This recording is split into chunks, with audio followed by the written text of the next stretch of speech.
தொடர்ந்து 2 மணி நேரம் ப்ரொமோ போட்டிருக்கிறாங்க. ஞாயிற்றுக்கிழமை ஒளிபரப்பாகுன்ட்டு. தங்கமயிலும் மாப்பிள்ளையும் மறுவீடு கிளம்புறாங்க. அவங்க அம்மா ஐடியா குடுக்குறாங்க. நகையெல்லாம் இங்கே போட்டு வந்துரு, லாக்கரில் அம்மா வீட்லேயும் மறந்துட்டு வந்துட்டேன்னு சொல்லிடுன்னு சொல்லிட்டு ஆராத்தி எடுக்கும்போது கேட்குறாங்க. அப்படி சொல்லி நீ ஏண்டி நகையை போட்டு வரல அப்படின்றது. அவங்க நாத்தனார் வந்து மறுவீட்டுக்கு தானே போகிற, எதுக்கு இவ்வளோ நகைன்னு கழட்டி வச்சிட்டாங்கம்மா அப்படின்னு சொன்னதும், ஐயோ என்னடி நீன்ட்டு அப்புறம் வந்து சரி உட்காருங்க மாப்பிள்ளை அப்படின்னு சொல்லிட்டு காஃபி டீ எடுத்துகிட்டு வராங்க. திடீர்னு கடன்காரங்க வந்துடுறாங்க. சத்தமாக பேசுகிறாங்க. வாங்கின கடனெல்லாம் கொடுக்கலின்னா அவ்வளோதான் அப்படி இப்படின்ட்டு.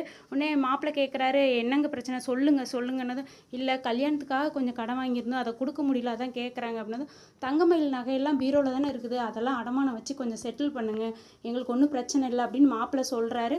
தங்கமயிலோட அம்மா தங்கமயில் எல்லாம் யோசிக்கிறாங்க. இப்படி தாங்க ப்ரமோ போட்டிருக்காங்க. இனி எப்படி நடக்க போகுதுன்னு தெரியல. பிடிச்சிருந்தா ஒரு லைக் கொடுங்க. நீங்கள் என்ன நினைக்கிறீங்கன்னு கீழே கமெண்டில் சொல்லுங்கள். ரொம்ப நன்றிங்க. பரபரப்பாக போகுது.